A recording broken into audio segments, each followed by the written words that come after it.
Flat spots on your baby's head will shape their life and how they move and look to the end of time. And let me tell you this, preventing it now before it gets worse is a million times easier than getting rid of it when they're older. In this video, I'm going to explain exactly what flat spots are, what they come from, and how you can solve it before it gets worse. The phrase flat head syndrome or plagiocephaly can sound super scary at first, but lucky enough, it doesn't actually mess with brain development. Now, for those who don't know how flat head syndrome comes upon your baby's heads and bones are super soft, so they come out of the womb easily. And they stay soft for the next couple months or even year. Because they're so soft, every time they rest part of their head on a surface more than other parts of their head, that part becomes flat, which can lead to bigger problems. It makes one side of the head heavier, and it creates big and ugly looking deformities that could last for the rest of their life. It's much easier to prevent it than deal with it later. So listen to this, because I'm going to tell you exactly what to do. To stay top of mind, you have to know why your baby is looking to one side or leaning on one side more than the other. Just because their environment is shaped in that way.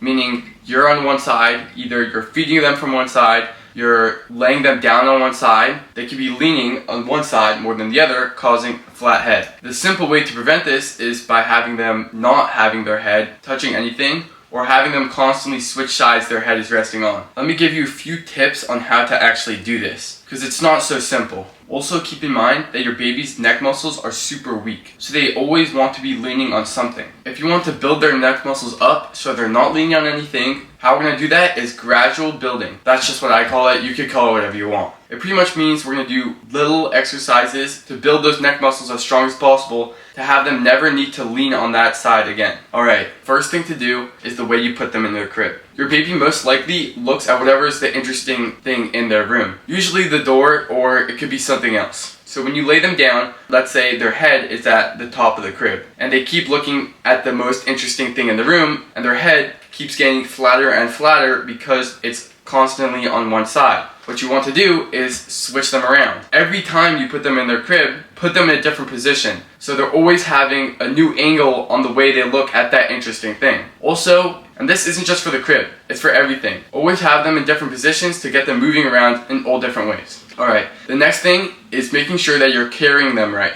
A good way to carry them is having them lay across your forearm and your hand holding their head right here. And the thing is that doing this every single time will cause flat head syndrome. But what you want to do is have them switch sides every time you carry them. And then every time you switch sides, and then maybe you could start having them go the other way, and then keep switching things up, just like the crib. The entire point is to switch things up, to have them turning in all different ways, to prevent one side becoming flatter than the other, which is where things go really wrong. Alright, another big reason for flat head syndrome, that parents want their kids to sleep on their back. The reason you would want your kid to sleep on their back is because it prevents kids dying in their sleep, which actually does happen when they can't breathe and their head gets stuck downwards and they don't have the strong enough muscles to lift up in their sleep. But at the same time, when you have them sleeping on their back, the back of their head gets flat because of long periods that they're in one position. How do we prevent this? Is that we do tummy time as much as possible. Keep in mind that you should still have them sleep on their back, but every time they're not sleeping, make sure they're on their stomach. You want them to do this because one, it builds neck muscles so they look around, and a good tip to help start building those neck muscles is by building up to it, as we said, but you could do this with a towel or a little pillow that you could put under their head so they're already looking up and around, but they still need to lift their head just a little bit to see everything a little bit more. Then, as they get stronger, you could take away that pillow or towel, and then they could just look around freely, building those muscles even more, and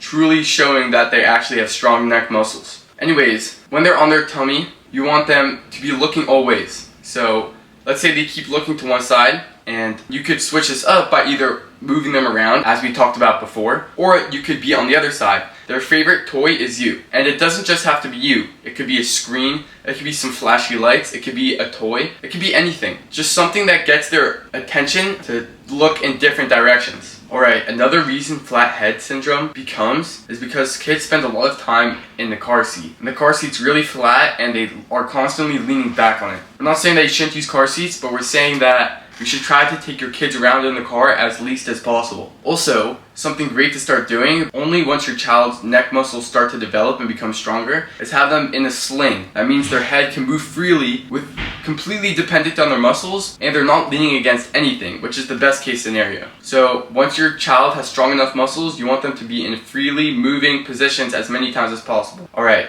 we've discussed exactly what flathead syndrome is, how it comes along, what you can do to fix it, and some tips to help you guys prevent it. Please like and subscribe. I put a lot of work into these videos to help you guys fix your babies and build them back up. Have a good day.